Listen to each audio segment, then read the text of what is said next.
Welcome everyone to Thrashcast episode 5.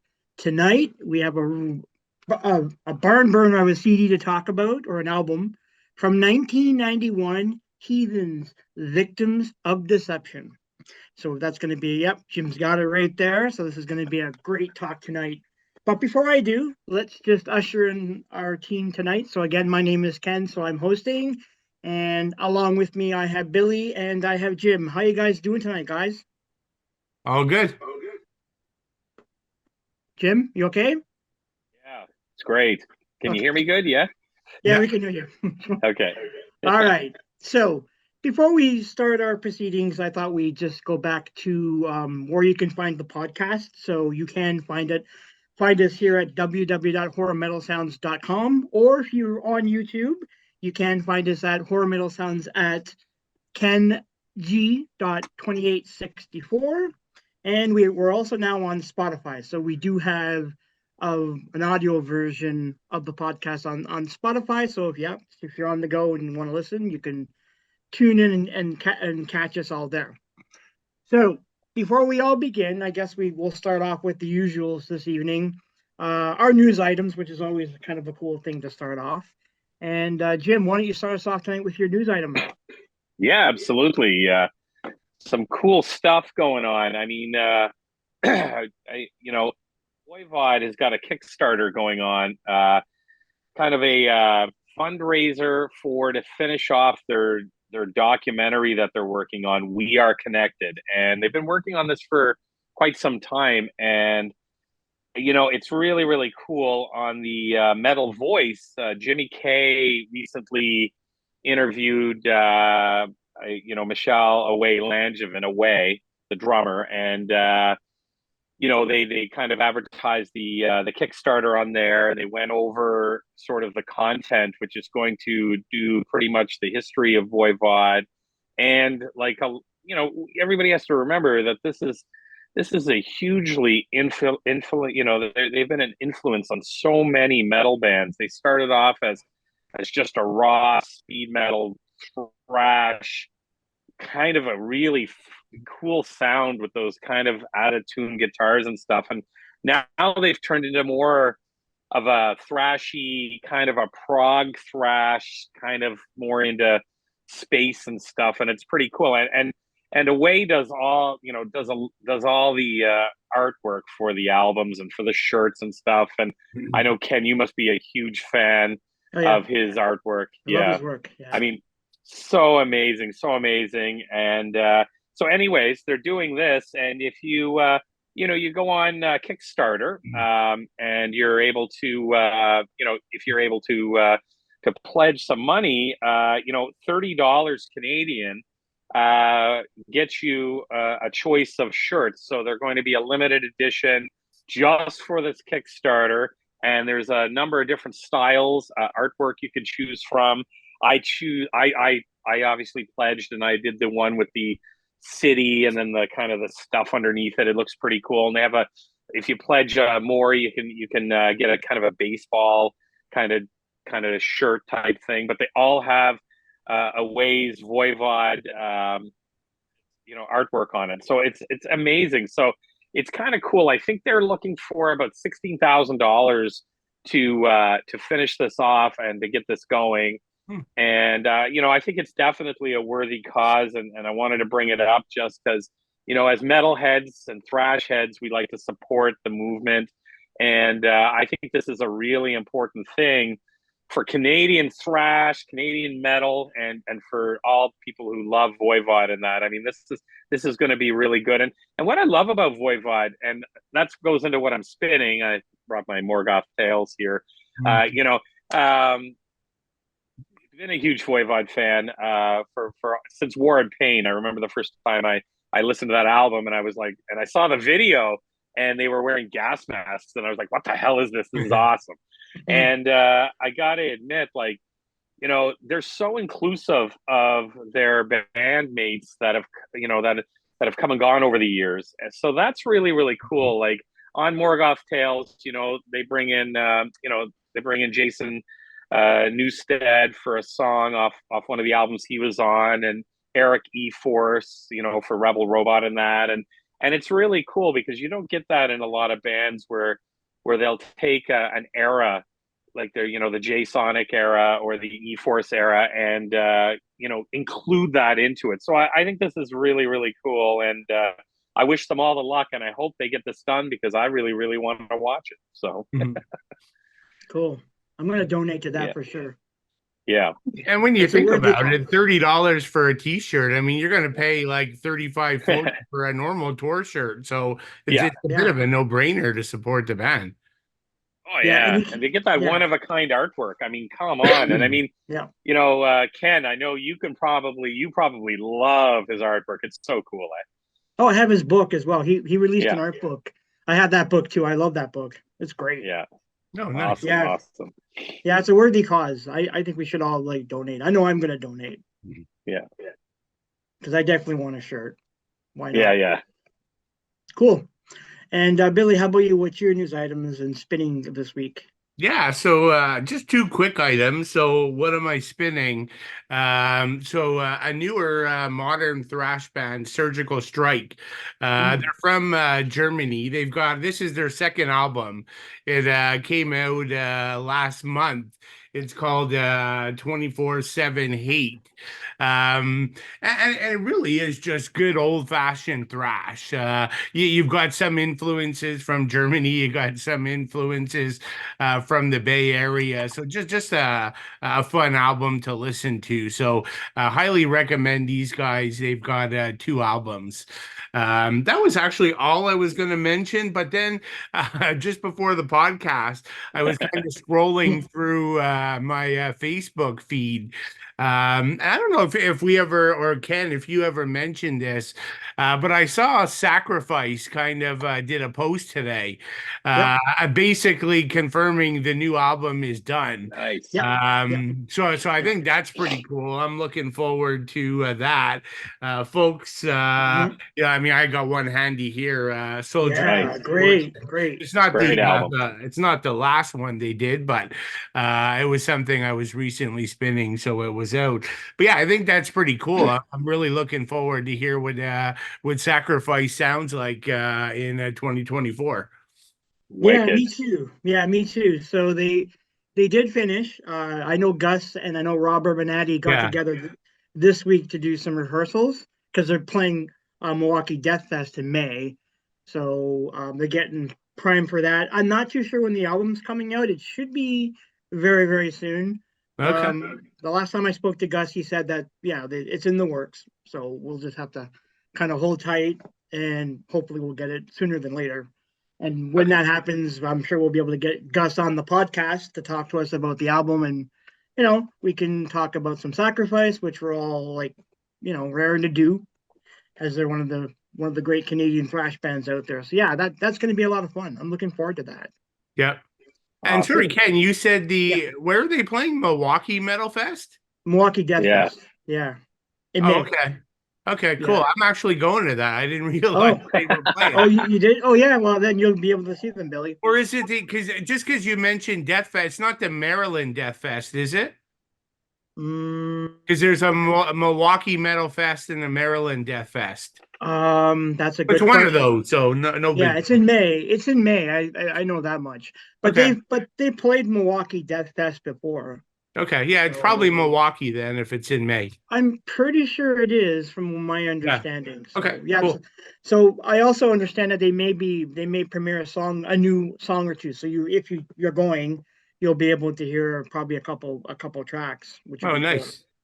Because I'm looking forward to that. I have no idea what the album sounds like, but if it's anything from the ones I condemn, then it should be really good. I Yeah. hope. Oh yeah. I mean, they never really deviated too far from No. from the thrash formula, so I think we'll be good. Yeah, and it's all the original band members back, so it's not like Okay. there's Kevin Wemberly or anything in the band still. So it'll be good. Yeah, It will looking be forward good. to it. Yeah, so am I. I'm totally looking forward to that. So I have two brand new EPs that are coming out from thrash bands that have actually reformed. It's funny how this is like the year for reformation of thrash bands. The first one is a band called Silent Scream. So I don't know if you guys have heard of them or not. I've heard of them.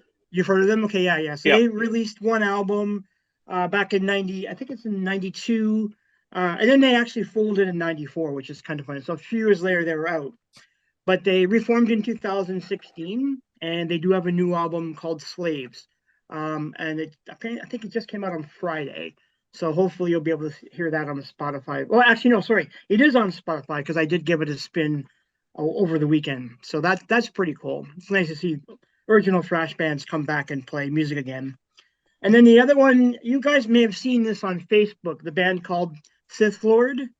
They've been advertising on Facebook. Yeah, they've got a new EP out. They were around. They're from Australia. They started playing, like I think it was 1997, and then they folded to in the mid '90s. Of course, in the early 2000s. I think it was mid '90s, and then reformed in the early 2000s. So they're back. They do have a new EP out. This one is called "From Out of the Darkness," which I'm looking forward to. And then it's more like death thrash. Pretty solid stuff. So that's another album that I'm kind of highly anticipating. I just wrote it down because I got to check this out. Sithlord, awesome. Yeah, Sithlord. So, yeah, sorry, I got it wrong, guys. Let me just repeat that. So the EP that's coming out is Jettison the Dead. Nice. Yeah, Jettison the Dead. It came out on March 16th, and I think if you go to Spotify, you can actually hear it already. Wicked. So yeah. So it's kind of cool to thrash bands returning back onto the scene. So it's all good. You know what, Ken? What, Ken? That's what you have to do. You have to jettison the dead. You don't want to keep that. You don't want to keep it around. No. Good point. Good point there, Jim. That's hard. Good point. All right. So now we'll get into our main topic of the evening, and that is Heathen. So let's start with a little bit of a band bio to get us going here. So Heathen play technical thrash. So I'm sure Billy's chomping at the bit for this because he's a big technical thrash fan. They were formed in 1984 by guitarist Lee Altus and I think original drummer Carl Sacco. So They are part of the leaders of the San Francisco Bay Area thrash scene. So alongside Exodus, Testament, Forbidden, Death Angel, and Violence. They did release their first studio recording in 1987, "Breaking the Silence," which was a pretty good album for initial album to come out in that era. And then they basically had started working on a second album in 1990. It was going to originally be called "Fear of the Unknown."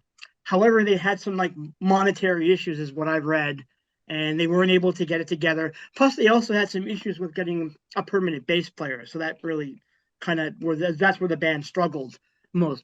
Eventually, though, they did release songs, and some of the songs I think from Fear of the Unknown did make its way onto their 1991 album "Victims of Deception." So at that time, you had Lee Altus on guitar. He was joined by Doug Piercy on guitar as the second guitarist. You had Darren Minter on drums, and you had David White Godfrey on vocals. And because they didn't have an actual bassist, they used Mark Biederman from Blind Illusion to record the bass parts for the album. So it's kind of interesting in a lot of ways that they struggle without having a bass player. They did call it quits in 1993, but then they reformed in 2001. And then once they did the reformation, they actually recorded 2 new albums, which I know we'll be talking about later as part of our album rankings. So they did Evolutions of Chaos in 2010 and Empire of the Blind in 2020. So that's just Billy's got it right there. Perfect. So that's just a bit of a brief history on the band. Now I thought of a couple questions to ask you guys and get your thoughts and opinions on. So the first one's kind of an easy one. And it's about David R. White, as he's cut his name from Godfrey to White. He's a really, really good vocalist. At least I think so. And I just wanted to ask you guys what you both thought of comparing him to, say, Russ Anderson, Chuck Billy, or even Steven Souza from the Bay Area, and what do you think his placement is in that grouping? And do you think what is his contributions to the albums that he's sang on? So let's start with you, Billy. Yeah, so I really enjoy David. as a vocalist, and definitely consider him, upper echelon of thrash vocalists.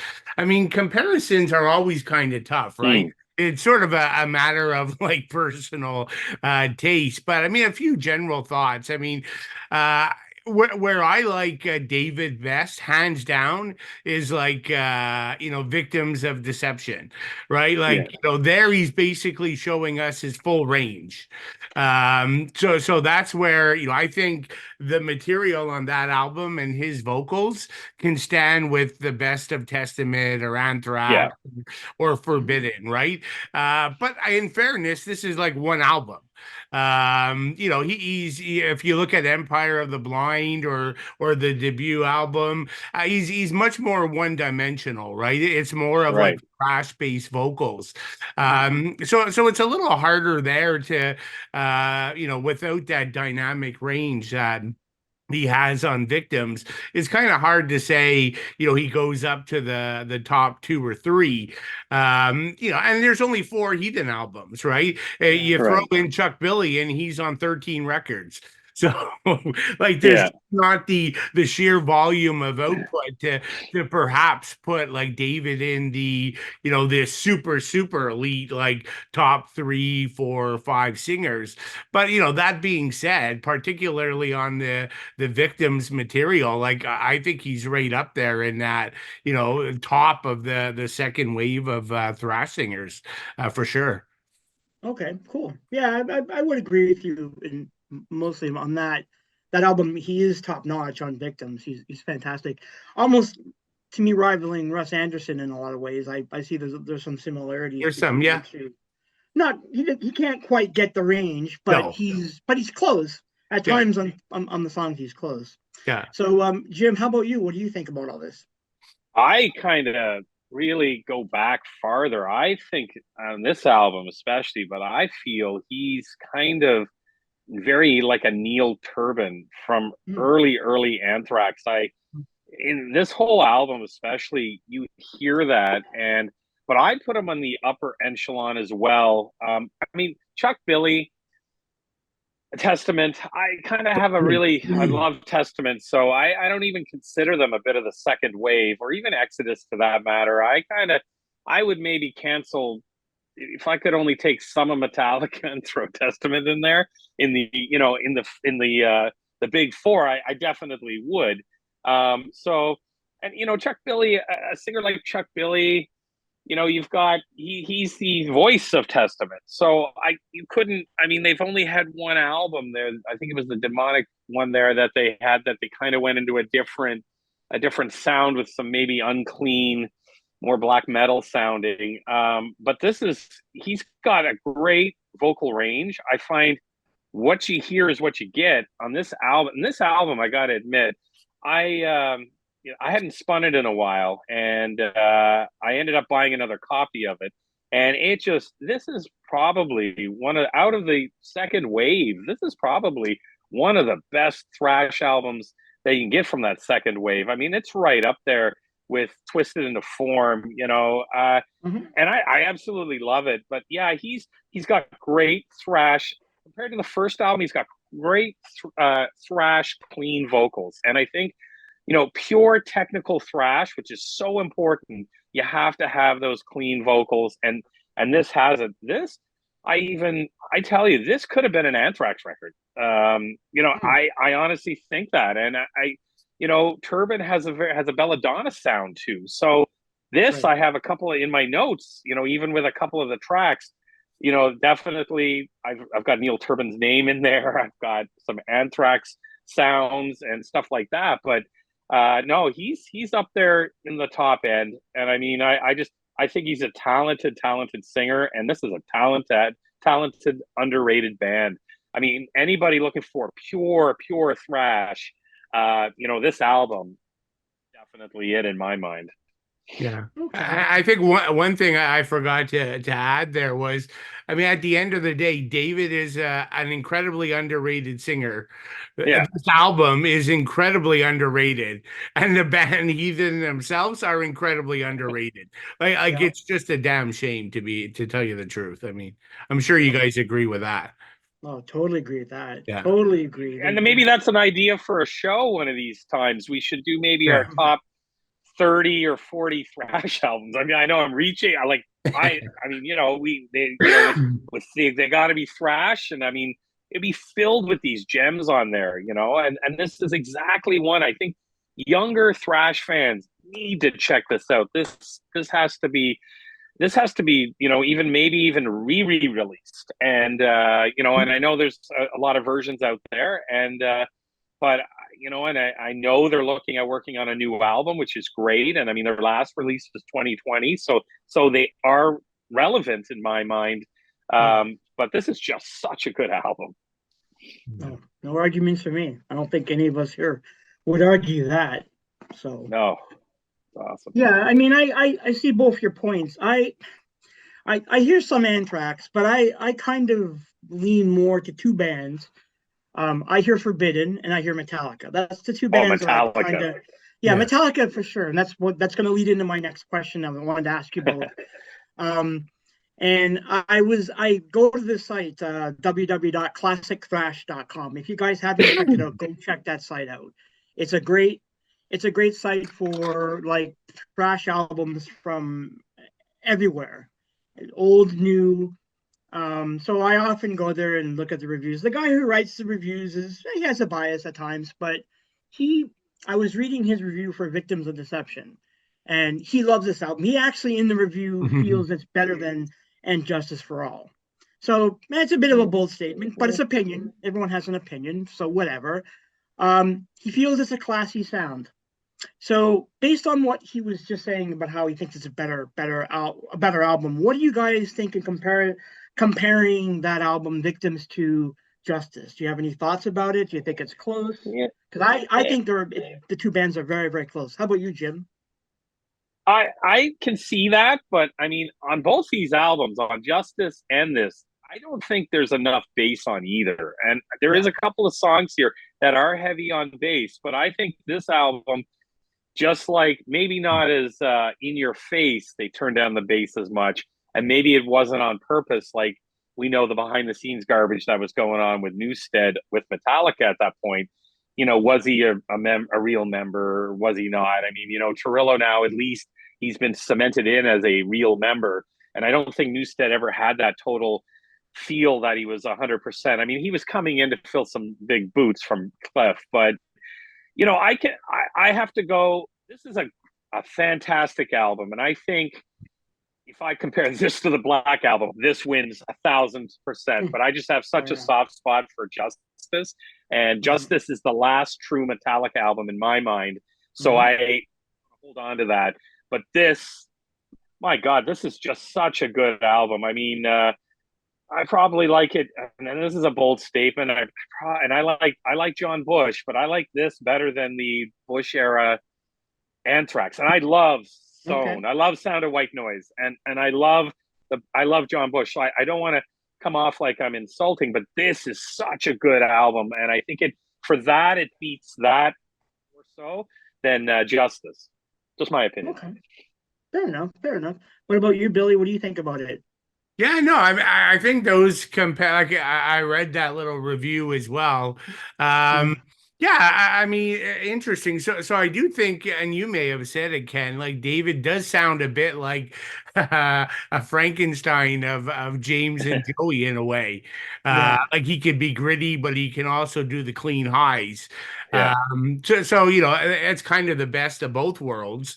Like the sort of epic songs are remind me of Justice. I mean, a lot of these songs are 6, 7, 8, 9 minutes long, just like Justice. So it allows for these like these great instrumental and solo breaks. And but one thing I think is better about this Heathen record, I mean, both guitarists, either Lee or Doug, I think is far better than Kirk of Metallica. But Oh, wait. I mean, we're going to talk about it when we get to the songs, but I mean, there's literally two or three, 2.5 minute runs of nothing but solos, Yeah, of yeah, like yeah. Lee and Doug trading off, right? Like Hmm. you don't quite get that on a Metallica album. But the songs on Victims is very polished. They're epic feel, they're fast, they slow down. So that Hmm. kind of reminds me of Anthrax and Metallica. So I think those are fair comparisons. The one thing I disagreed with that article Okay. is there was some kind of point about the dreadful cover of Kill the King, but I Yeah, actually yes. like it. Yeah, me Um, too. so I think that was like totally I off like it. base. Yeah, I Yeah, love it actually. It's yeah, Yeah, one of my favorite covers from any band. yeah. So yeah, I didn't agree with that. I mean, for me, I did a top 50, and I think we all did it. A top 50 metal albums. So Yeah. for me, Victims was like number 26 out of 50. But as I've been I listened to it like 4 or 5 times this week in prep for the podcast, and yeah, I mean, it holds up so well. Hmm. There's no doubt. Like I put it too high up.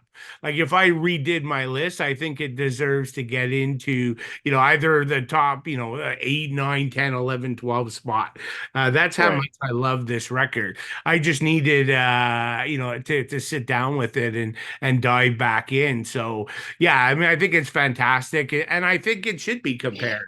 Unfortunately, they never got the success of either Anthrax or Metallica, but arguably they deserve to. Yeah, Absolutely. Yeah. yeah. I would agree with that. My last point though for me is this is more like a fun fact, but Jamie mentioned about the bass, the absence of bass, but Metallica they share that both at Yeah, that time they both really didn't have a bassist, so I think that's where I always kind of make the comparison to two bands. Yeah. Um, the I review, think, the review, the sorry. review. Yeah, go I was ahead, just Gary. gonna say Jim did note it, but there are like two or three tracks oh on here yeah, that are very bass forward that you would Yeah, never yep, get on Justice. yeah. Well, Yeah. I was just saying that they never, as a band, they never could pin down an actual Oh, I like see. Yeah, yeah, permanent yeah, yeah. bassist to the band. They were always bringing in somebody new, and so I can see where there's a bit of a struggle there, or a Mm. comparison to Metallica in a lot of ways, just with the bass playing, guys, putting the guitar playing aside. You and know. Yeah. you guys talking about the two guitarists. This every song that is, and they're nice long songs, and I love it. It takes you on a journey, Yeah. and Mhm. like what I like about it is so many mini solos, and the mini Mhm. solos, especially when they start off with mini solos, it just piques your interest right off the bat. So you are not, if you're into guitars. I mean, the drums on this is fantastic as well. If you're, this is a guitar lover's wet dream. You know, Yeah. 100%. No, yeah, no arguments for me, guys. I totally agree with you there. So yeah, so that was just my only point. I just thought I see the comparisons, and some of the songs that we're going to talk about, I do hear elements of Metallica in there. So it's hard.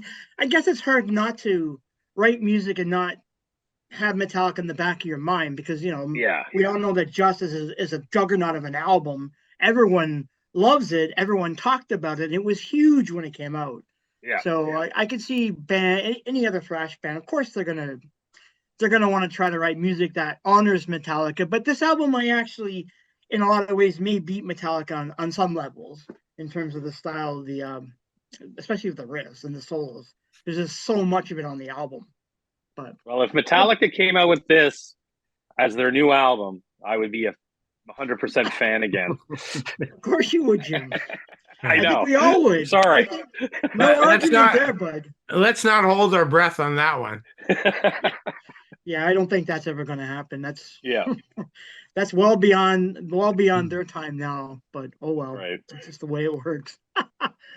So we'll just get into a little bit about the album before we start. So Victims of Deception was released on April 12th of 1991 on Roadrunner Records.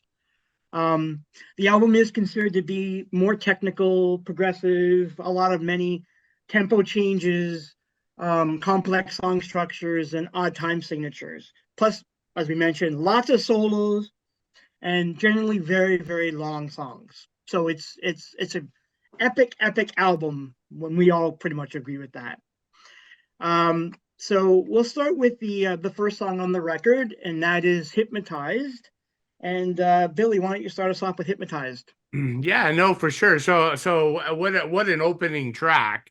And maybe just to the point you just made, Ken, although many of these are long, like they don't feel long when you're listening to them, right? No. Like they fly by, right? Because they're just so interesting. And I jotted down the same word that Jim used, the journey, because many of these songs will take you on ups and downs. But yeah, I mean, that being said, this track, I mean, it starts out like not that I'm a fan of Jim Jones, the cult leader, who kind of Yeah. gives the speech, right? Where he's basically saying, "I want you to be what I am, be greater than me, but if not, then go to hell," right? Like I don't Yeah. agree with the message, but it certainly works as an opening track.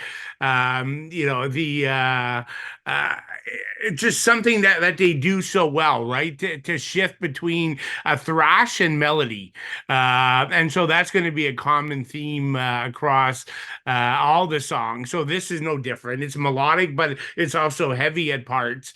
Darren on drums is, well placed Oh, yeah. in the mix. Like, he shines in it. Here you got just the crunching guitars, but then you've got at times the melodic guitar leads that just float like over the crunching riffs, which is really cool.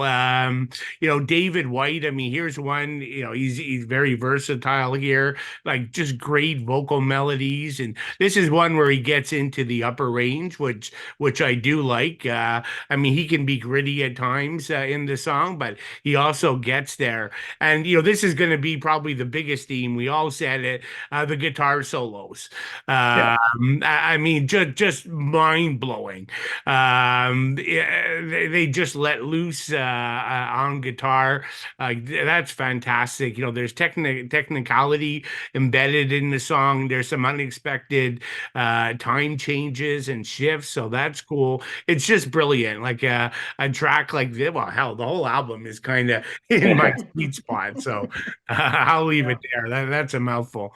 All right, cool. And Jim, what's your thoughts about it? Oh man, it's like 8 minutes and 35 seconds long. And if you said, hey, and I always complain about bloat on albums, and a lot of these are 7, 6, 9 minute songs. There is no bloat on this album whatsoever. And and that's a tall statement with long songs like this. It doesn't even feel like 8 minutes, 35 seconds. It just, and I love the intro. And I obviously had to Google Jim Jones because not that I remember his name or anything. But, they could have done that with the Lord's Prayer and it would have sounded creepy and freaky. But I love the fact they did this mass murder suicide. It made me want to drink the Kool-Aid right off the bat. And, but anyways, and everything that Billy said, crunching guitars, pounding, and I've got it all written down here. But those shredding riffs in this are phenomenal and how they trade off. And I think this is a blueprint that I think if I was going to start a thrash band today, and the three of us were going to be members, we would go back and we would definitely look at this blueprint because it's so cool. And I think the length, I'm not going to get into all how great it is because Billy just did it. It's the length of the song for me that really satisfies the journey. It's the journey.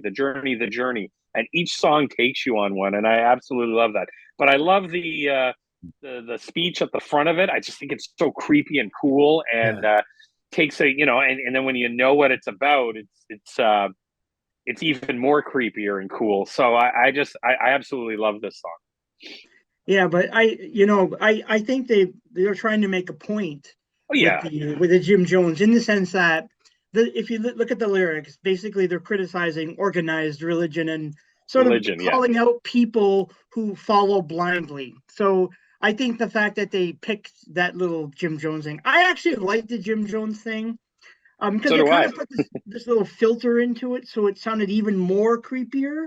Yeah, I don't know, it's off-putting, but I think it works for for the song that they're trying to write about. The other thing that I'm going to pick out was again a Metallica reference. If you get to like 610, there's a little bit of a Metallica riff in there that I thought I could just, my ears just picked it up really quickly. So that's why I'm always saying. And the other thing too, though, for the song, it does kind of remind me. I could compare this to "And Justice for All." The song, it's the title track. It's long, it's lengthy, it's epic sounding. I mean, Metallica's making a point about the idea of justice, and where it stands in society. So there are some direct comparisons to this song, but "Hypnotized" is a brilliant song for no doubt, and it's gets you off perfect on the album. For me, it's a perfect start to this album. Yep. All right, so let's go to song number 2, and this is another killer from my mind, "Opiate of the Masses." And Jim, let's hear your thoughts about it. Well, I mean, it starts off with those mini solos, and the song just gets heavier, and it has those changes of the stops and the starts. I mean, the riffs on this are phenomenal, and it's got a really interesting, cool drum pattern. I mean, it's got a catchy chorus, and I mean, it's fast, it speeds up, and it just shreds. This for me, like if I was to rate each song out of 10, this is one of my 10 out of 10s. This, and there's I think maybe three others that I would rate a 10 out of 10. But I mean, like Hypnotized, I would have rated 9.8. This is wicked. It comes in at 7 minutes 51 seconds, so it's another long one, but it's so different than the first song, and you're just leading that journey again, and it's there's nothing that there's no it's not copied or it's not regurgitated from the first song or from the first album. And I think like they're already, I think this was like over an hour and 15 minutes or an hour and 10 minutes. And, you know, we're already 15, almost over 16 minutes in, and there's no repetitiveness whatsoever. And that just follows through song 3, song 4, song, you know, right. It's amazing. This is one of my top ones on the album. Cool. What about you, Billy? Yeah, no, it's another. I mean, I don't even know. I mean, how many 10 out of 10 songs? The majority of them, maybe, but yeah. I mean, I think here the whole band is on fire, right? This is like a really catchy chorus, and when they get to that chorus at the end, they're using like the gang style backing vocals. That really works. Lots of good time changes here. There's an awesome like David vocal hook. You know, that part where he's like, "Power is the fix, the virus never dies." Like that's so like memorable. Like I hear again, David's getting into the upper vocal range here, which again I love. There's this awesome like memorable moshing riff that comes in at like 3.5 minutes. Like that's fantastic. You know, and again, just the back and forth within the song. I mean, right around towards the end, around the 5 minute mark, you know, we get into this classical bass guitar run, which is then followed by like this super aggressive guitar shredding. I mean, the last like 1.5 2 minutes is like for me musical heaven. It's like hard hitting, but there's just filled with vicious like guitar leads for 2 minutes. Like it's incredible. Like I love it.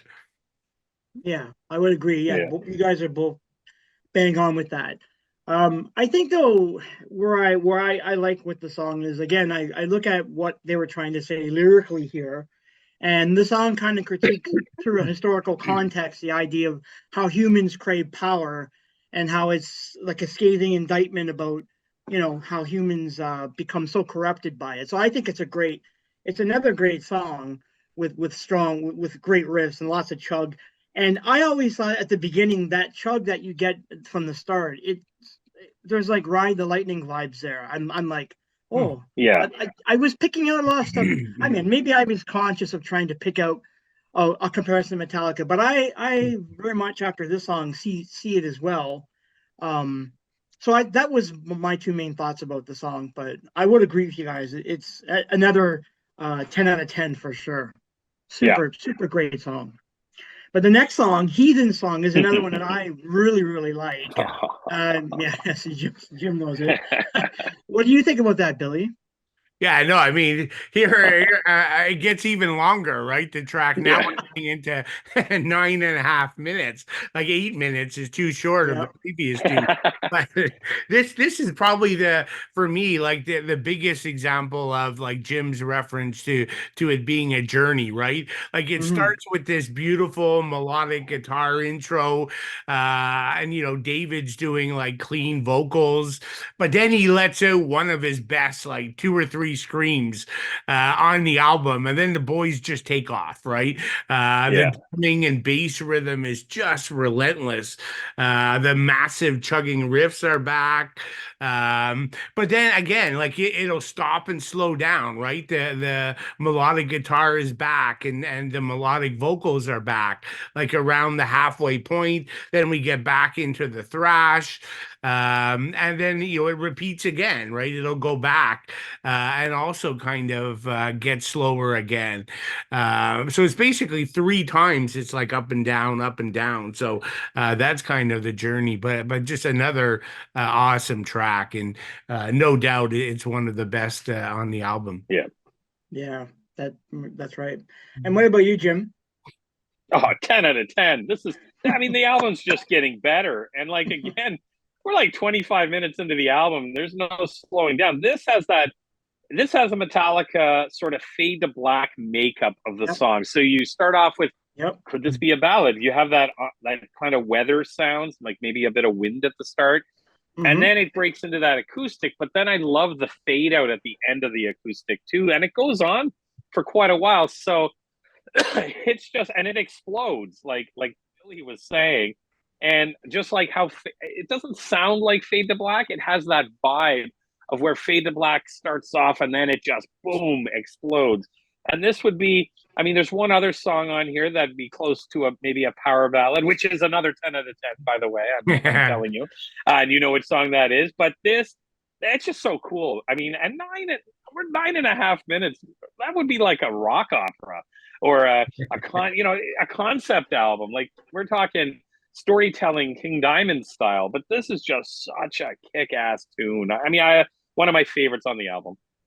Yeah, I would agree with you guys. It's a great song. You could clearly see at this point, like the Altus and White connection, because they pretty much write almost all the songs, music and lyrics. So they're a really good pairing for writing songs like this. The one thing I liked about it, well, there's one thing I didn't like about it. I found that David's vocals are a little echoey at times. Now, it just may have been the recording, the way at the time when it was recorded, but that was just the one little thing that I didn't like. But it doesn't stop me from enjoying the song. And then when you get to the 550 mark, he gets into that lyric where it's like voices calling, times are changing. I love that because it's like it just builds up to this crescendo, and it's like, oh, it's so great. It's just fantastic.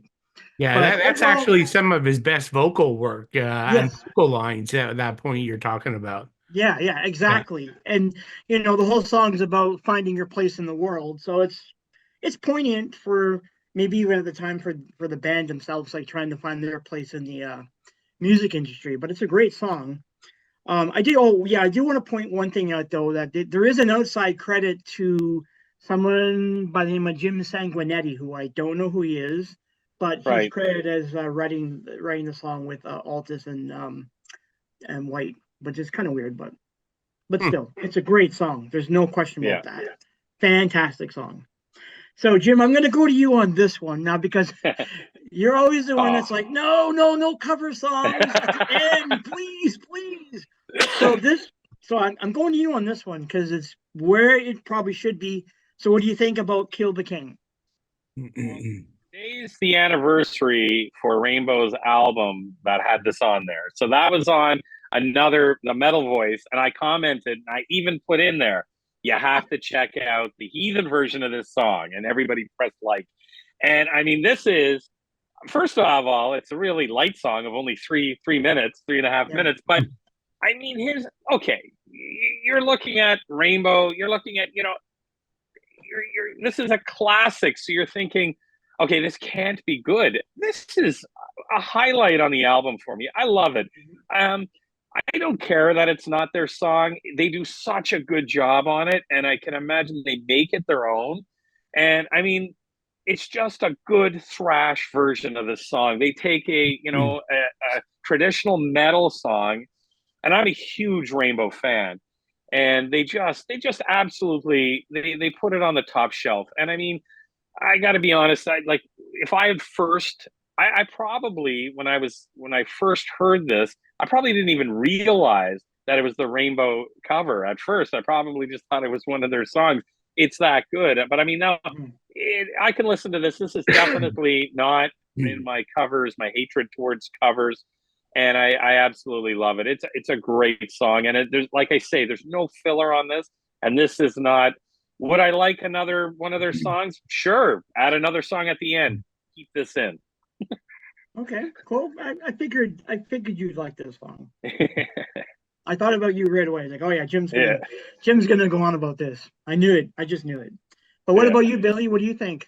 Yeah, no, it's actually one of my all-time favorite like metal covers. Yeah. Like I also think it's positioned well, right? We've just gone through three songs at 8 to 10. So it's a nice little welcome break.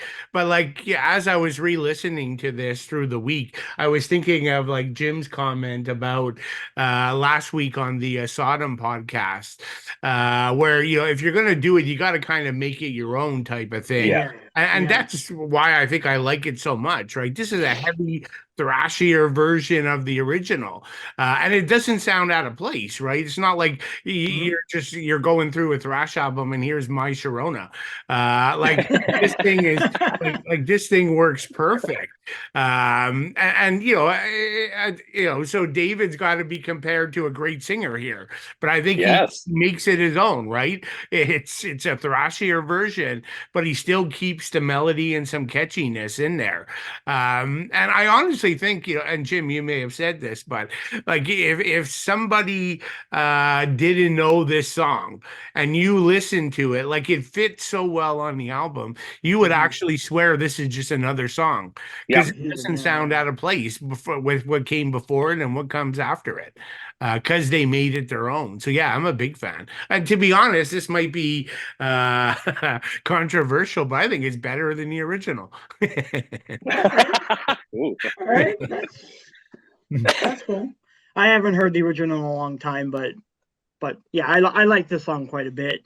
And anyways, for those who don't know, like we're talking about Rainbow, and it is from Long Live Rock and Roll. So if you don't know that album, go look it up on Spotify or YouTube or whatever. You won't. It's a good record and it's a good song for what it is.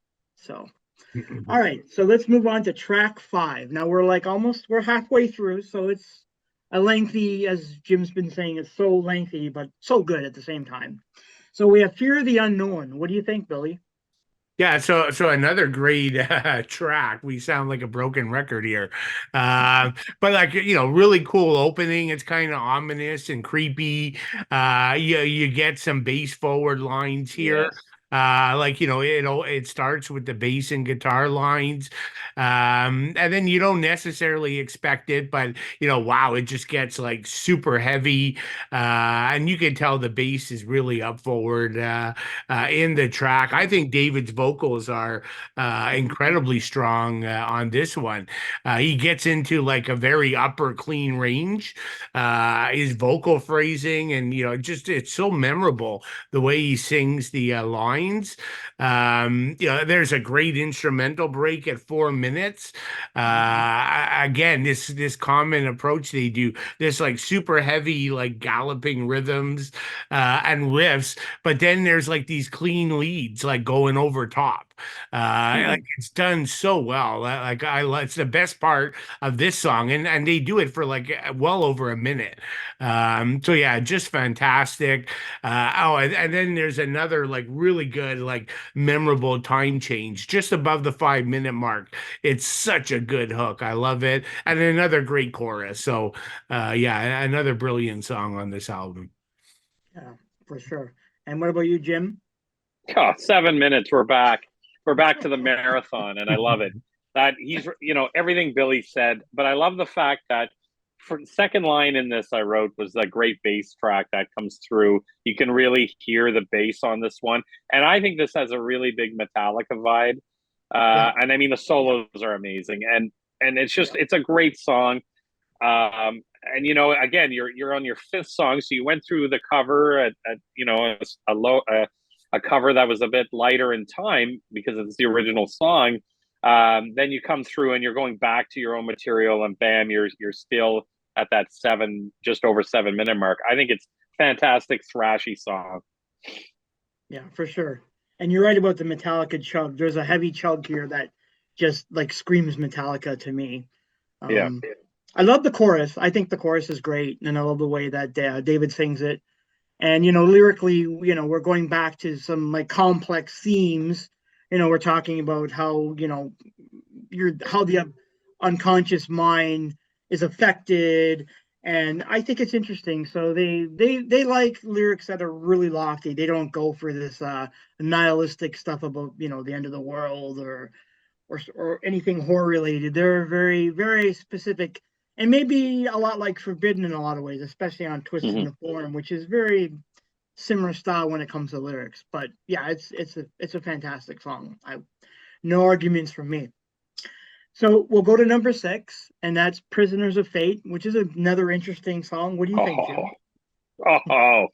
10 out of 11 out of 10. This song, I mean, this is a power ballad, but I mean, life is a gamble no matter how you play the game. I mean, it's a dramatic song. I love it. And I think it kind of, it picks up, but it doesn't have to be heavy to be good. And like, I don't know, Testaments, I think it's the ballad, was their slow one there, if I'm correct.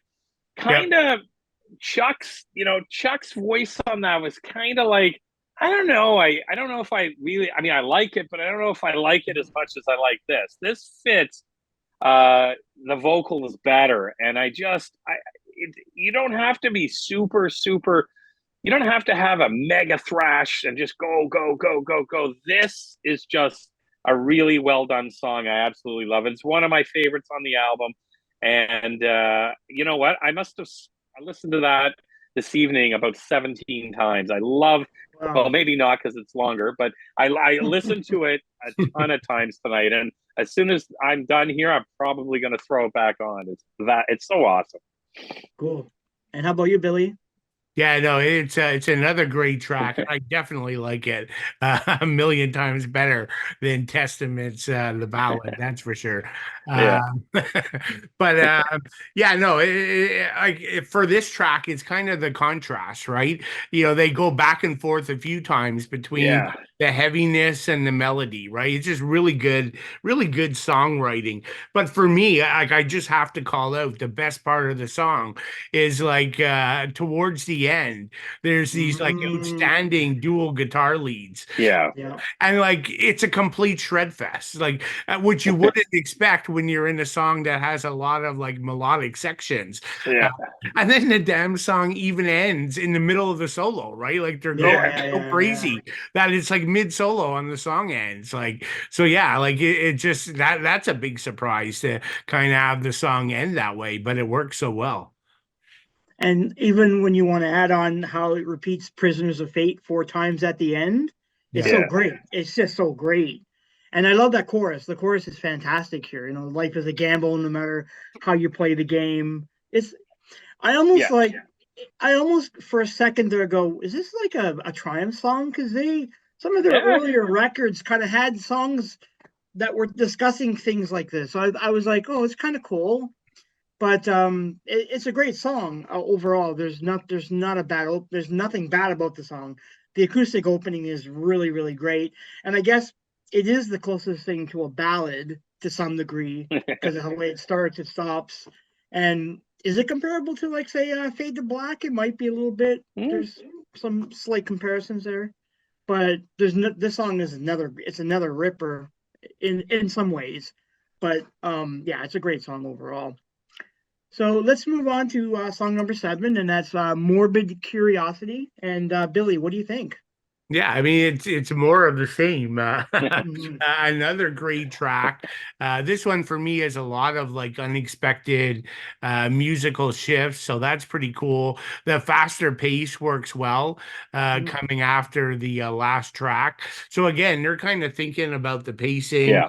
And what, like, I honestly feel they took time about where to put the individual tracks because I'm not to jump ahead, but then they're going to take another break with like a 3 minute instrumental after this. But Yeah. yeah, I mean, just some really good vocal hooks here, stellar guitar work all over. There's that part where the sirens are going off. Yeah. Yeah. Yeah. In the background, you got the heavy chugging riffs and the guitar leads.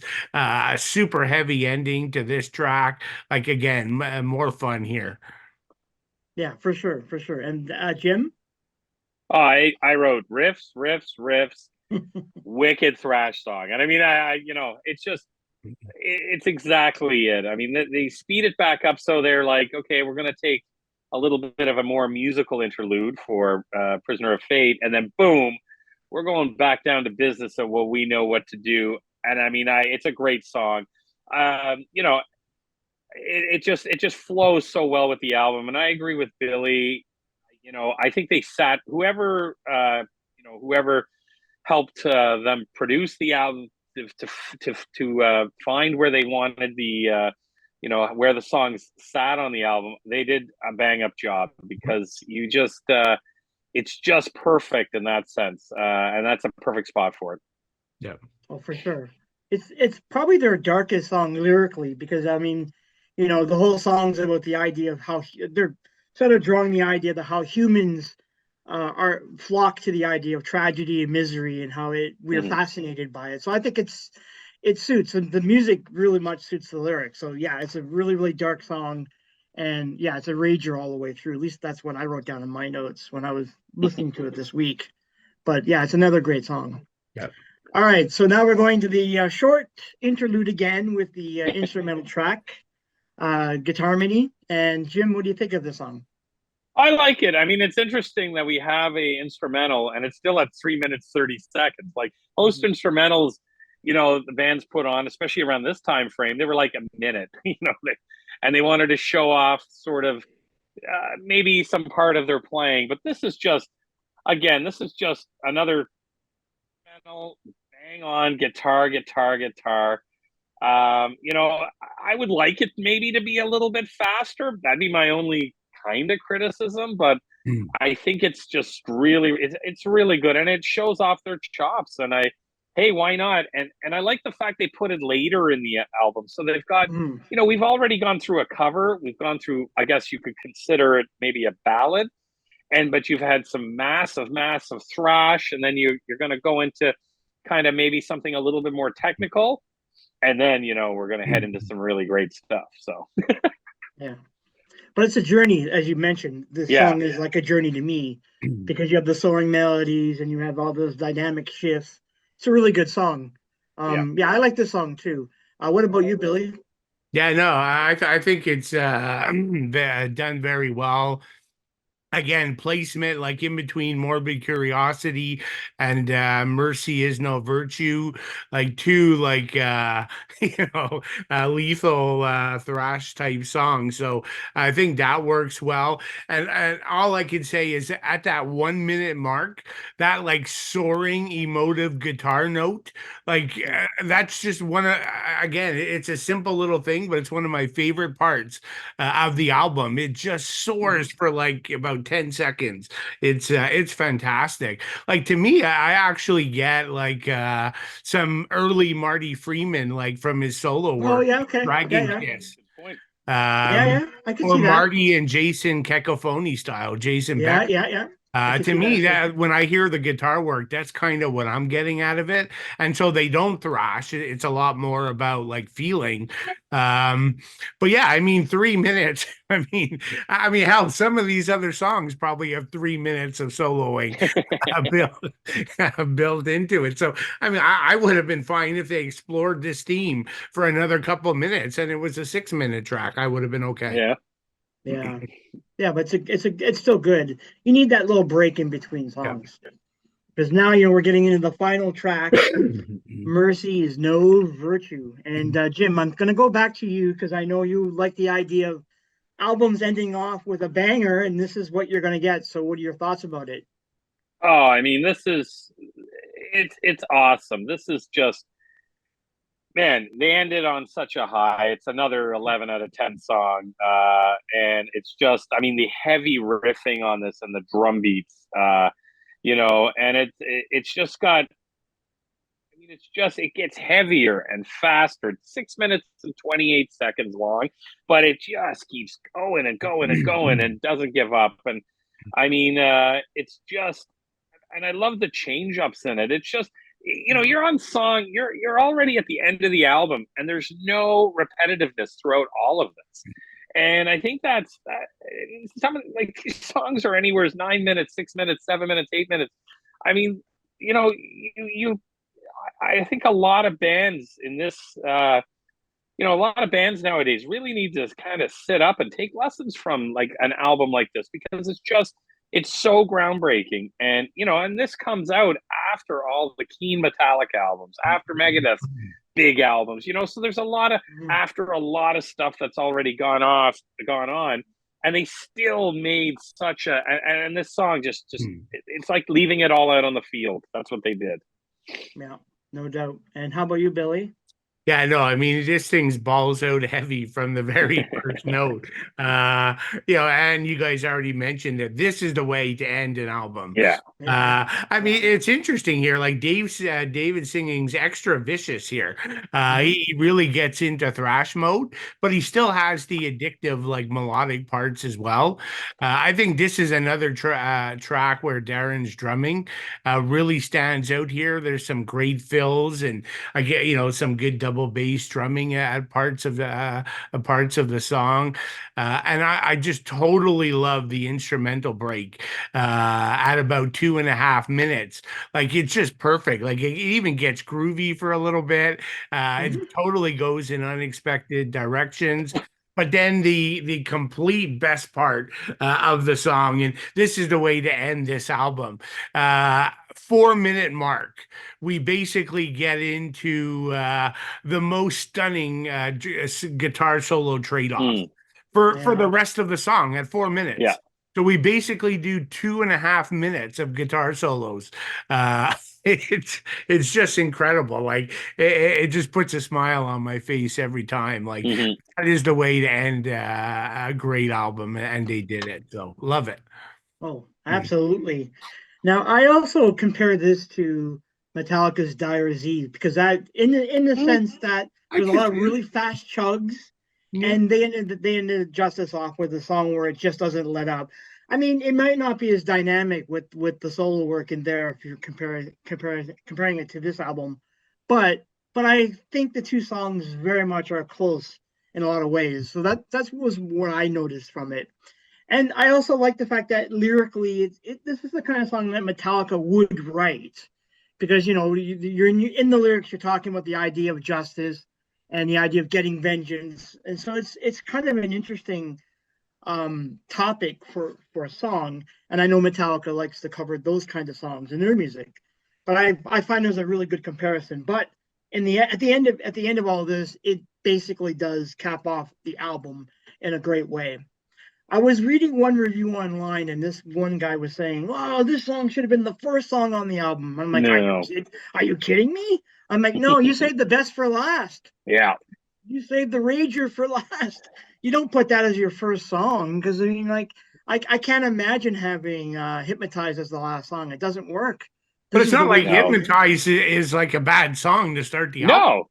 Yeah. I mean, I don't know. It doesn't even make sense, that comment. But no, but but people, you go on the internet, you read so many comments about how people look at music, but I don't agree with it either. So I think we're all in the same. We're all in the same book, on the same page here. That we all agree this is the best way to end the album. Oh man, you save the best for last every time. You have to. That's what it's all about. Yeah, absolutely. So before we move on to the album rankings and stuff, I know we were discussing this before podcast about the song Hellbound, which we know was a bonus track. and I just wanted to get your thoughts on it. What do you think about Hellbound, Jim? Because I think you were saying that you really liked it. I'm a huge Tigers of Pantang fan. So, and I have their live album coming signed, actually. I ordered it. So that's Oh, coming cool. hopefully next month. But this is, I think this originally was on the Japanese edition, but they've repressed this so many times. I think it's on a lot of different editions now. But it is a fantastic cover, and this should be. I wouldn't want to end the album off on this, but Mm-hmm. having two covers on an album of this quality is really, really good. And they do a bang. The song is just a banger. It's a good song from Tigers, anyways, but they do a great, great cover of it, and I absolutely love it. Cool. How about you, Billy? Yeah, no, I think it's a good cover. I agree with if you were going to put only one, I do like Kill the King better. Yeah. I think they made it their own, but it's much safer version of the song. I Mm-hmm. think this stays closer to the original Mm-hmm. than the Kill the King cover did. So I'm okay with it not being on the album. This song, the album was 60 minutes or 59 something. So Yeah, yeah. yes, this is a rare case where it's just already filled up with amazing material. Yeah. So I guess I get they didn't include it, but yeah, I like Jim. I'm a big fan of the of Tigers as Yeah. well.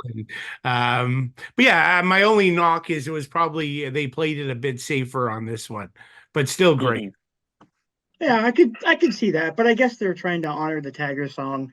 I like the Tiger song a lot. The Tigers are a great band. They have Yeah. a lot of like killer hooks, a lot of great melodies. Vocals are usually the standout on a Tigers, especially their earlier material. So, but it's cool that they record the song. I would agree. I wouldn't want this on the album either. I think Kill the King is a better representation if you're going to utilize a cover song on your album. Yeah. But Yeah. it's still good. I have it. I have the 2006 Metal Minds reissue, and it's on there. So I always thought at first I was like, is this actually on the album? And then I realized, no, this is something they added. It's a bonus. But yeah, it's a great song. I no Yeah. question from my mind. All right, so now that we finished our dissection of the album and we've all agreed that it's a great album from start to finish, we're gonna rank their albums. Now they don't only have 4 records, so it might be your easy thing to talk about. But we'll start off with Jim. What do you think of your album rankings for the 4? Okay, so there's four. So this one is, or so I'll go with my fourth first. Wow, here I just gave it away, I think. But anyways, I would go with their 2020 release as my fourth Empire. The Blight is an amazing song, and I think probably I may not have given this album enough love as I probably should have, just because I gravitate towards the first three, probably the other three a little bit more. My number three would be Breaking the Silence. Mm-hmm. Hanging is a wicked song. It's a great album. It's a little bit like Billy had said. It's a little bit more one dimensional, I guess, in some ways. I think they really hit their progressive thrash stride on Victims. So, number two, The Evolution of Chaos, which is an amazing album, 2010, and I actually have got it on order, just because I need an updated copy of it. Arrows of Agony and Control by Chaos, is just amazing. That album is really cool. And when I was listening to my number one pick, which is this VOD, I had to throw that I listened to just alongside of it as well. So they're two really, really good albums. All four albums are really great, but I really like Victims and Evolution as my 1 and 2 punch. Okay, cool, very good. How about you, Billy?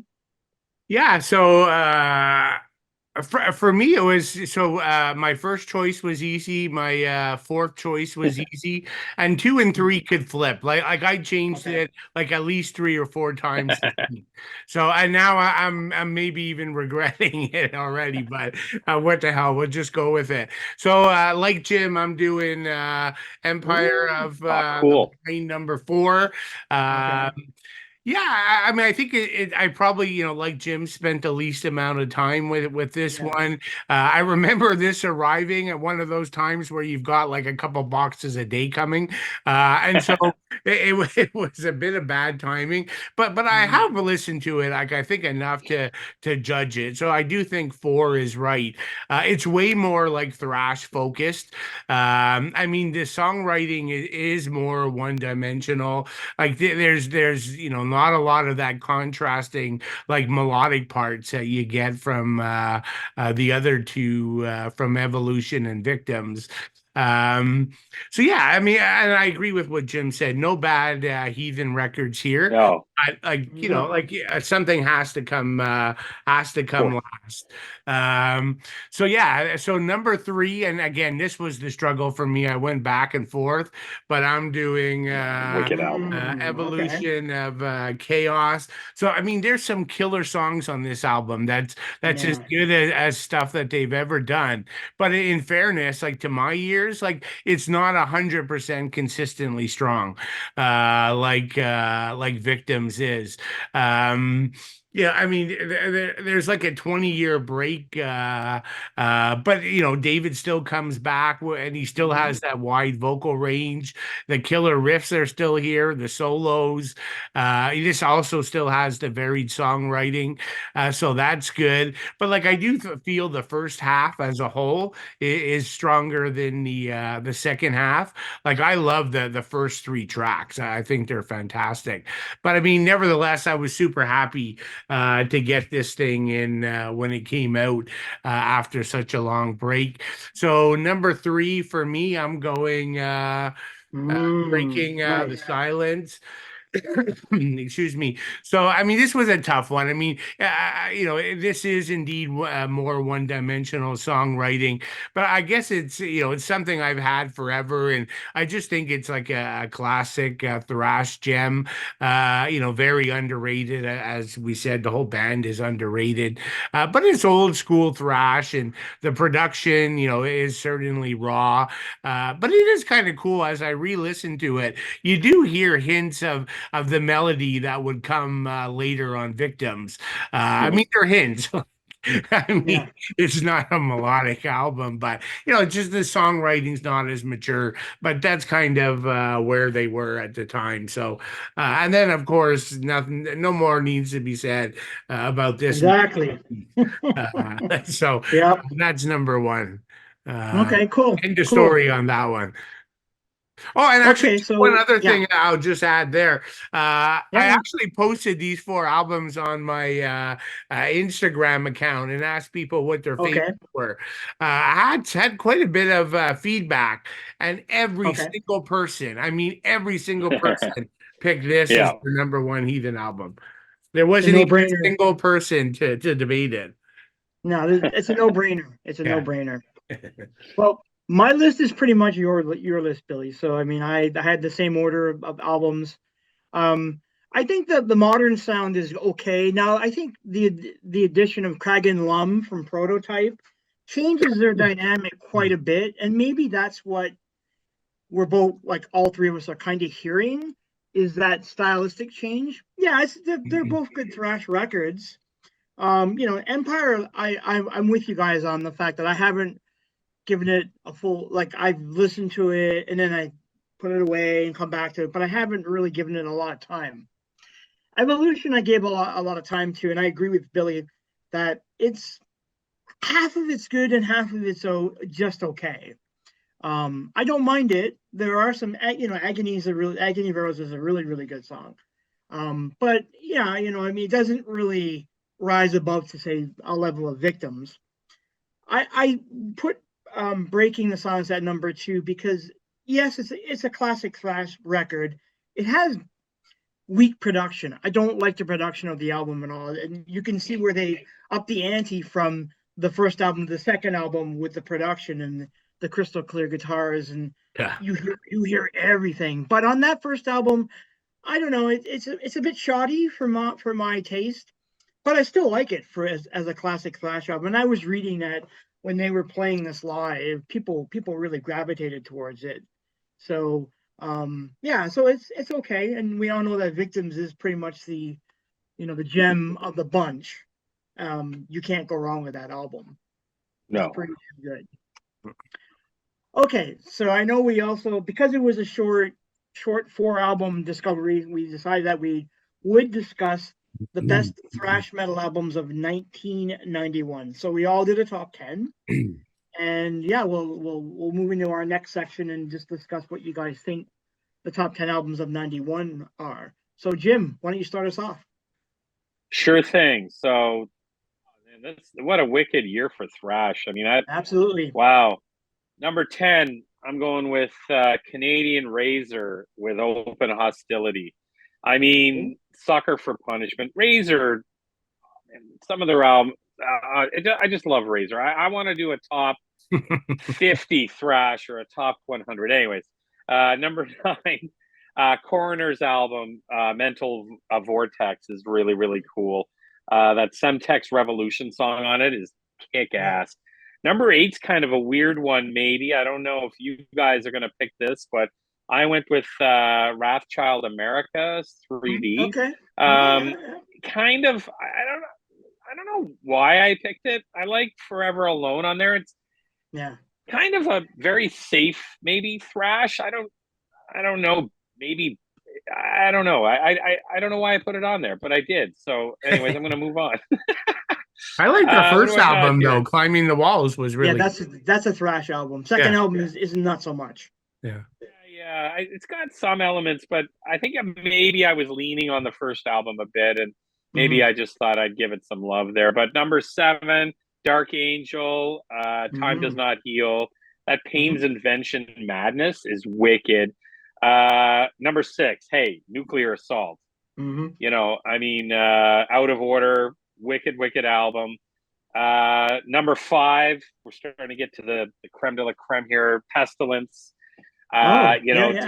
Testimony of the Ancients. I mean, the Twisted Truth on that album is wicked, and I love Pestilence. So, that's a wicked. Number 4, something that's coming up is Overkill's Horoscope. I love Overkill. I love this album, and I mean, worthy of number 4 because the top 3, you guys are going to know what one of mine are, but number 3, I'm a huge Metal Church fan, and I really like the Human Factor. In Harm's Way on that's a wicked song, and I gotta give it props as my number 3. Number 2, Sepultura Arise. I mean, come on.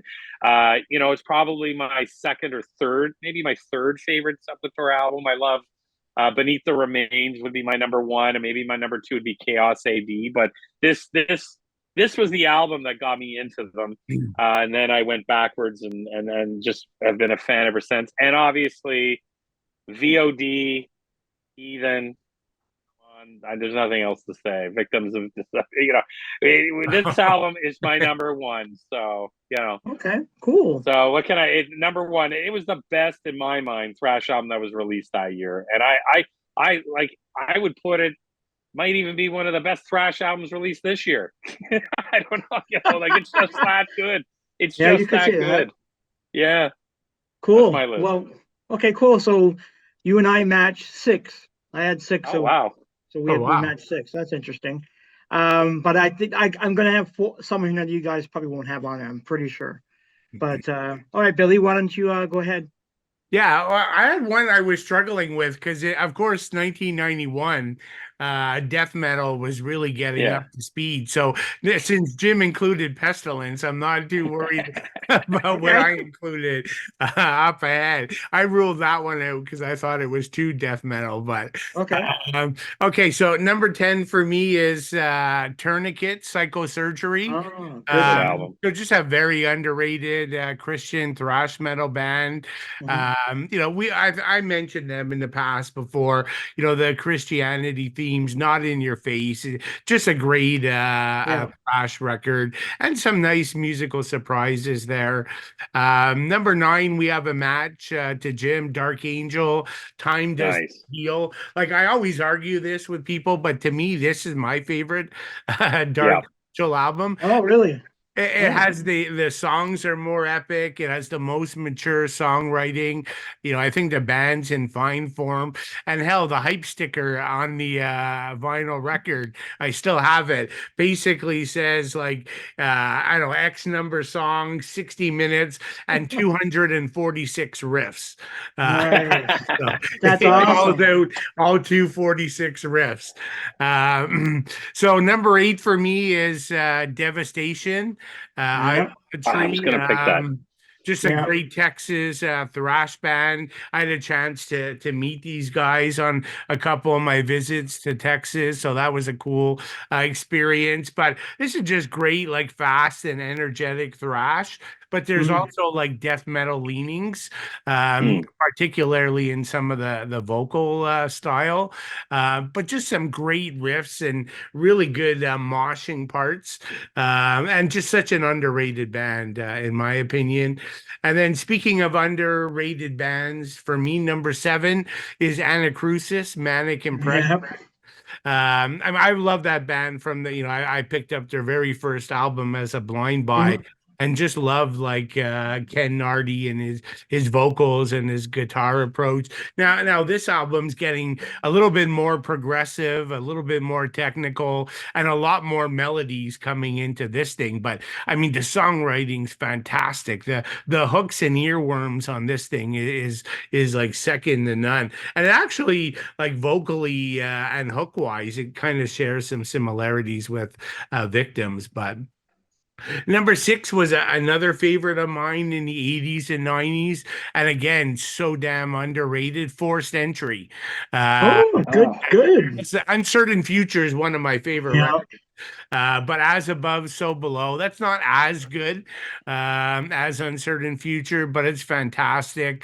You don't see many thrash bands from Seattle in the 90s, so that was kind of cool. True. They get a massive sound out of just being a trio. And they're known for like really quirky, like songwriting and, sort of unexpected riffs. For me, Heathen's coming in number 5. Uh, Okay. we already kind of talked about that. One of my favorite technical bands, and well, who truly is a technical band, even more so than Heathen, and have been technical through their whole discography. Coroner, Mental Vortex. Okay. This is probably my second favorite Coroner album. Again, very underrated band, but just the songwriting, some of the most mature songwriting in the discography. I think this is the best Marcus ever sounded, the vocalist on record. So number 3 for me is something I was debating because it's definitely has death metal leanings, but Mhm. Malavin Creation, the Ten Commandments. Oh, yeah, This thing is just vicious. mm. I just absolutely love it. But definitely, so a lot of death metal fans will pick it as a great album as well. But just bottom line, just excellent thrash death crossover. Number 2, I'm getting to Overkill Horoscope.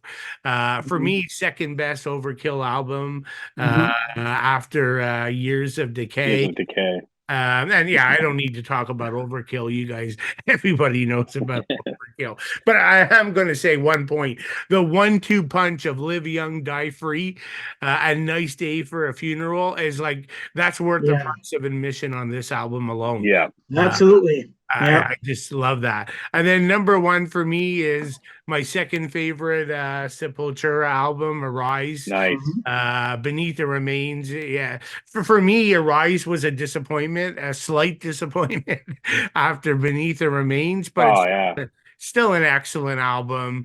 It also borders, especially vocally, on death metal. But things like, the track Arise, Meaningless Movements, Dead Embryonic The Cell. embryonic cells. Yeah, just classic stuff. So yeah, that's where I ended up. Some popular choices and some not so popular, or Okay. the choices. Okay. So we matched three. You and I, Billy, we matched Okay. three. Um, I'm gonna have stuff in here that you guys may have heard or may have not heard, but so I thought about it, and so I've stuck number 10 with Nuclear Assault out of order. I kind of liked it, but I kind of felt that they were running out of steam at that point a little bit. I don't know. That's the only Nuclear Assault album I don't like for some reason. Yeah, I don't mind it, but I'm like you, Billy. I kind of don't. I mean, I gave it a spin on the weekend just to make sure I was going to put it in my top 10. But it's like, yeah, it's kind of okay. But you could see that they're just kind of waning. There's something about the style that's starting to run out of steam. But it's still a decent album. Now, number 9. I don't know if you guys know this band, but this is a band called Wolf Spider. They're from Poland. They put an album out called Drifting in the Sullen Sea. Yeah. It's basically technical thrash from Poland. Good album. A lot of weird. It's got a lot of weird songs, but I kind of like it. It's just a quirky album that I bought like a long time ago, and I still like to spin it every so often. And sorry, Ken, I have to interrupt, but Yeah. I actually love Wolf Spider. Oh, okay, cool. I mean, cool. they're technical thrash, right? Yeah, exactly. Technical. Yeah, like I basically I picked up all their vinyl, ended up importing it from Europe, but yeah, it's fantastic. And if I had known, like I totally forgot about that, but that would have been on my top 10 guaranteed. Yeah, I figured you might like it because if you're into technical thrash, they have it. Did you hear their later stuff? The last couple albums, have you heard? Yeah, they're different, but Okay. I don't mind them. Okay, I haven't the heard first them. two. Yeah, me too. That's where I'm at with that. I like the first two as well.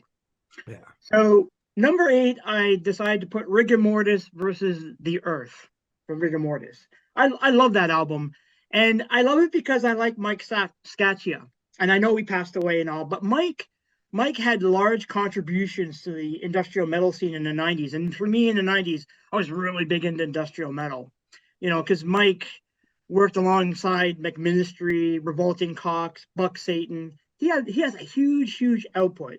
And of course, he was also in the last band. What was it? The name is escaping me. Shoot. Why? There's one more band that he was in recently that came out, but everyone's died now. half the members have all died, so it's kind of sad. But I like Rigor Mortis. I've always thought they were an interesting band. It's thrash, but I mean, I think the first album is probably my favorite. Because I remember seeing the ads in Fangoria magazine for like the brutalest album ever, and I was like, oh, I have to hear this album. But yeah, I always like them. At number 7, I'm going with Evil Dead, The Underworld. I always like these guys. I mean, basically, it's like half of Agent Steel who left to form Evil Dead. And I liked them. Their new album that came out was pretty good, and I know they're working on another one, so it's like, yeah, they're a pretty decent band. Number 6, I put Dark Angels, Time Does Not Heal, and I think you guys both feel like it's the most mature album that they have. And Gene Hoglan, such a great drummer. I love that guy. Number 5, I'm going to put Razor's Open Hostility, a very kind of nasty thrash album for those guys. I love that. I always like that album cover. I always got a kick out of the cover. Great band. Number 4, I'm putting Sepultura Rise, which again, it's a classic. That Michael Whalen cover it gets me every time. Yeah. I love that cover. So great. I put Heathen, Victim of Deception, number 3. I love the album. It's fantastic. Now, I struggle between 1 and 2. So number 2, I went with Overkill's Horoscope. I love this album. I mean, it's great. They added Merritt Grant, they added Rob Canavino. It's got Bare Bones on it. It's got Coma, Solitude. It's a great. I love that album. It's so great. And it's got a cover song on there, which we'll be talking about eventually. But yeah, it's good. And I'm putting this at number 1, and I guess you can consider it thrash. I'm putting Corrosion of Conformity's Blind. Yeah, it's a great album. I absolutely love this album. When this album came out, I could not stop playing it. I mean, I had the first 2 and I like them, but when they came out with this album, it blew me away because they had a new vocalist, and they had Carl Agel from Montreal. He was a Canadian from Montreal. He's great. I loved his vocals. And then they added a couple new guitarists. It's great. Like the song "Damn for All Time," wow. And then "Vote with a Bullet," holy crow! I played this album. Yeah.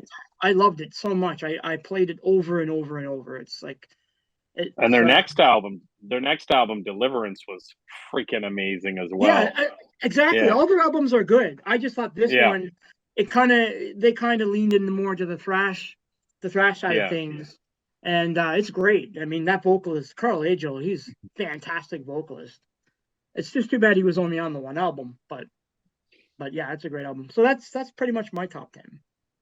So Right. that's some different stuff from you guys, but but Yeah, I love the wolf spider call out. I'm Yeah, so it's cool. sad I missed that. yeah, I was thinking about it, and I was like, I knew I got into them too, and I liked their stuff, and I have the first two albums, and I thoroughly enjoyed them. I was like, I'm gonna put these on there because they don't get any talk. No one really knows about them, maybe except for you, Billy, but not many I know would know that band. So I think Yeah. it's kind of, so call it. Yeah, they deserve a call out, right? Yeah. So Sorry. I was just gonna say there's I know you guys are not super on Instagram, but there's a guy on Instagram I'm friends with. His username is Dave Metal Madman. okay, And he's our age, and he actually even went to university in Montreal. So, like, nice. him and I were probably at many of the same shows, but didn't know each other. But he actually loves technical metal. This guy, Nice. like, he'll post infrequently, but when he posts, the album is awesome. And that's how I discovered Wolf Spider, is he was posting on it. But if you guys want to follow somebody, follow him, because the gems. Okay. Pretty much 90% of the bands he posts I've never heard of. I now Okay. just buy them instantly, and I love them all. Wolf Oh, Spider, cool. Nice. another one. Okay, Yeah. I'll look this guy up. Yeah. Sounds cool. So do you guys have any honorable mentions? Because I know I had a bunch. Yes. Yeah, go ahead, Jim. I only had really one, and I just threw on Slayer, Decade of Aggression. I mean, I love that. I have it on CD and I have it on cassette, and it's a wicked. I mean, that was a wicked album, and but that was one of my. But it's funny because I have Evil Dead: The Underworld crossed off, and other all written over. It's hilarious, and I'm like, I should have left that on there. So, anyways, Yeah, good album. yeah, that was my honorable mention. Okay, how about you, Billy? I didn't write any down. Okay, that's okay. So, but yeah, so I don't have any. So you go ahead.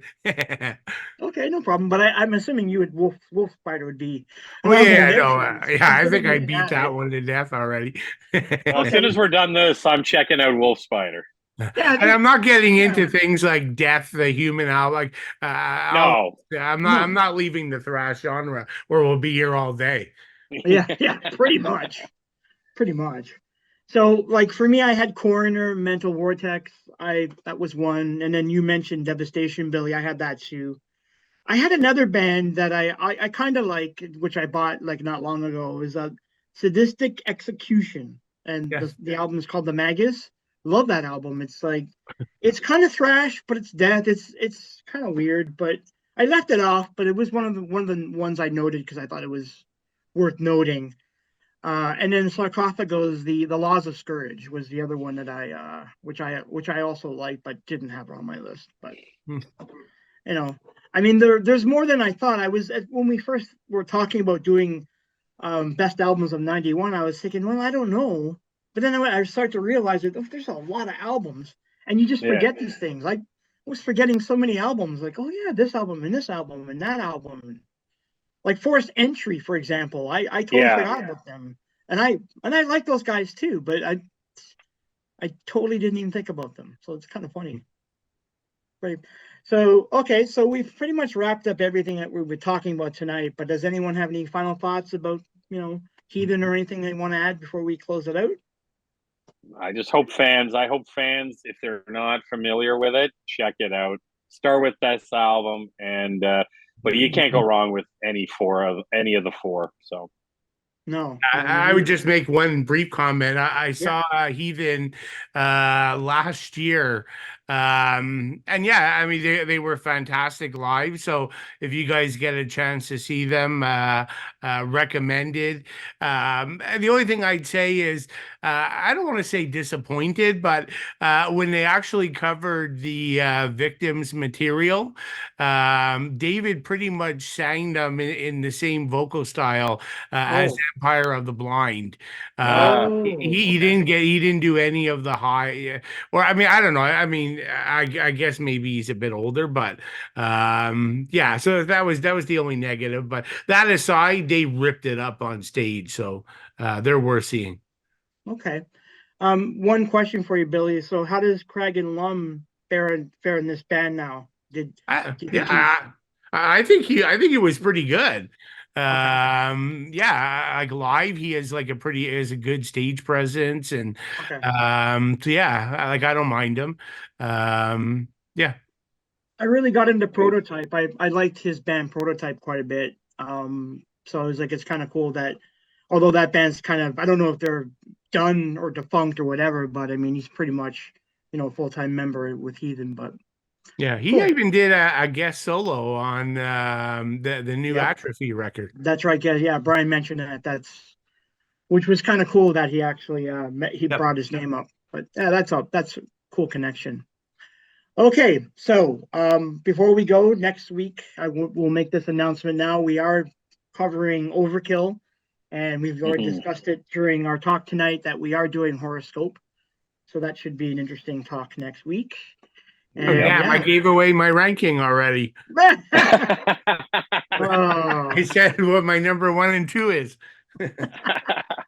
that's okay, Billy. I mean, yeah, I'm sure you'll have a lot of good albums to talk about. So Oh yeah. they have a very large discovery, so I'm Yeah. sure, Uh, and there will be lots of interesting opinions because some of it's good, some of it's bad. I don't know, so we'll see where you guys think about the mid period, like mid '90s. We're gonna get back into the '90s conversation. Yeah. Yeah, yeah. Well, Like I your mean, black.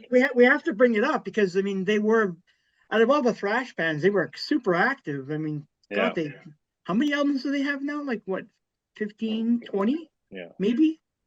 Like they just don't stop working. Yeah. And think about it. And Yeah. what's his face has a And yeah. Go and their Bill. latest album, Scorch, came out the same day as the Metallica album. Yeah. Which is pretty ballsy. What a better album too. Oh man, don't Oh, get me started. I'll talk about it next week. no doubt, Oh yeah. We have some no good doubt talking about points. that. Oh, you seen him live? Sorry, Billy. Before we go, you seen him live? Overkill?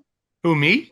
Yeah, you. Yeah, that's another one where Okay. when I lived in the US and go into the Euro festivals, like Okay. that's a band I've seen like easily 30 times live. Wow. Okay. Yeah. Cool.